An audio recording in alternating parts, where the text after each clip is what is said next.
So the first thing I want to show you guys has to do with Google Images. So first of all, anytime I am going to do a search using Google, I can simply type in whatever it is that I'm looking for, and it will do what's called a web search. So it's going to search for information, and it may pull up some videos up here at the top. It may also give me some images like these over here. But up here at the top, I have some direct links to specific search tools that come directly from Google. So for example, if I clicked on images, this will show me just images that exist in Google that have been tagged with the word dog. So most of these are going to be appropriate and be what you expect them to be, but there may be a few that somebody posted and called something else a dog, and they may show up in your results as well. But you just kind of get whatever Google finds as it does its search. Now, with any of these, if I clicked on one, it's going to expand into this little side view here.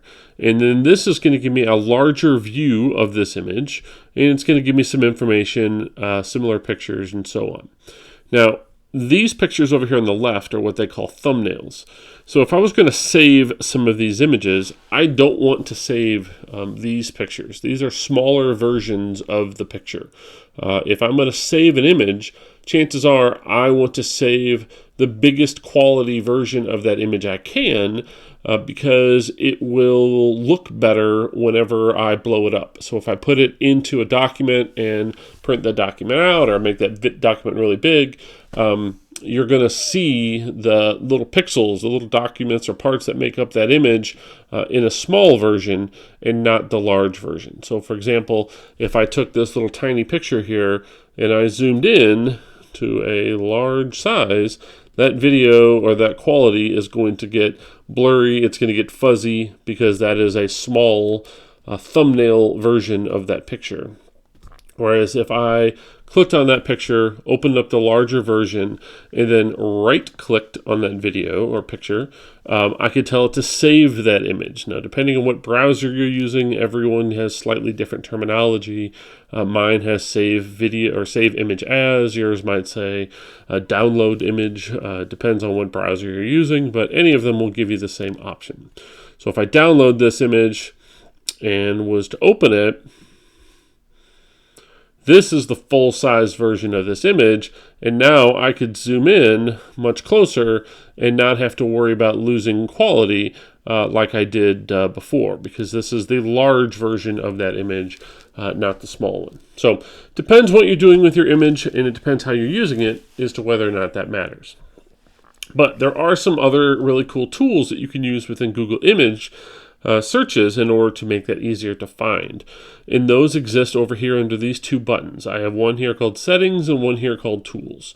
So if I tapped on Settings, this will give me some basic search information. So I could search for some results, or limit my results to a certain number of results onto a page. I could turn on what they call Safe Search, which will filter the results to try to filter out inappropriate ones.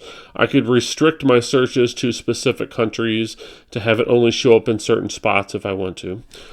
But the tools that I really like exist under this Tools button right here.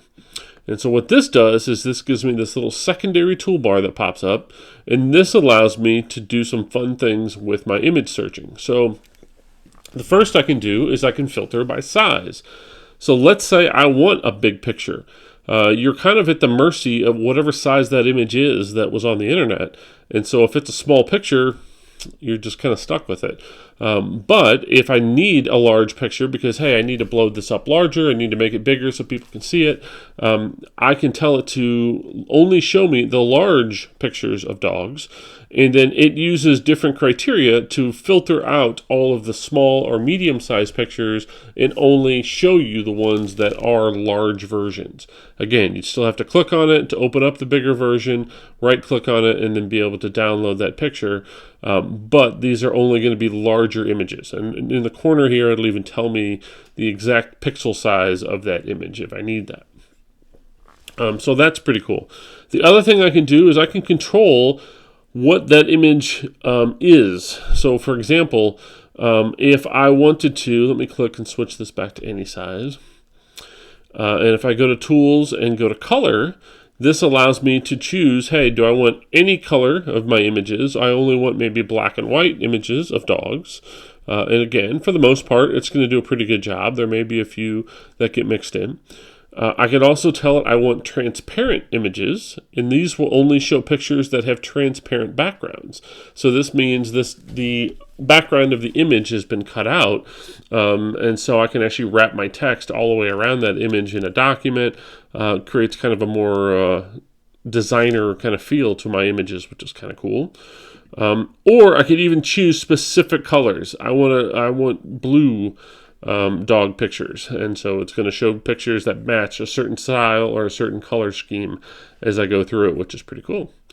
So I'll go back to any color here, and I'm going to go back to Tools. The other thing I can do here is I can choose the ability to reuse these images. Now, copyright protection allows you to use images within the confines of your classroom for what's called fair use, but as long as those images aren't being reproduced or being published outside of your class. If you are going to be doing something that you need it to be published on a school website or something that's going to be more visible, then you can actually choose to have it only show you pictures that have been labeled for reuse. That means the owner of that picture has given you permission to reuse it. So you can allow them to reuse. They can allow you to reuse with modification, which means you could edit it in Photoshop or something like that. They will allow you to reuse it non-commercially. So for example, these you could reuse for any purpose. You could use them in a TV commercial or a print ad or whatever you want. These will allow non-commercial reuse, things like in education and so on. So if I tell it, hey, only show me the images that are labeled for non-commercial reuse, it again filters my results, and then these are the images that have been posted where the copyright has been given up for anyone to use non-commercially and save without a problem and not have to worry about violating copyright rules as that goes on. So, the other thing I can do over here under Tools is if I go to Type, I can choose what type of image I'm looking at. So right now I'm getting a mix. I have some photos, I have some drawings, I have a whole variety of different things here. But I could tell it, hey, only show me clip art. And this is going to give you more cartoonish versions of dogs that have been drawn. Or I could say only show me line drawings. These are more sketch or sketched out or coloring sheet kind of drawings, if you will. Or I could say give me GIFs or GIFs, however you choose to pronounce it. And these are all animated versions of images that will actually animate if I click on them, that have some kind of a looping animation that will play over and over and over again. So that's just a couple different ways that I can choose to adjust where those images are and what type of images I'm getting here, which makes it pretty cool. The other thing I can do here is I can choose time. So maybe something happened newsworthy within a short period of time, and I want to make sure that the results that I'm getting are showing me the things that just happened. So for example, there were some tornadoes that just happened recently. So if I search for tornado, it's going to show me any pictures of tornado. But if I go to Tools and go to Time, show me any picture of tornadoes that had been posted in the last 24 hours, then I'm going to get a much different filter of results. Now, it doesn't mean that the picture necessarily was taken within 24 hours. It was just posted to the internet within the last 24 hours. But still a bunch of tools that you can use to help make your image searching a little more powerful.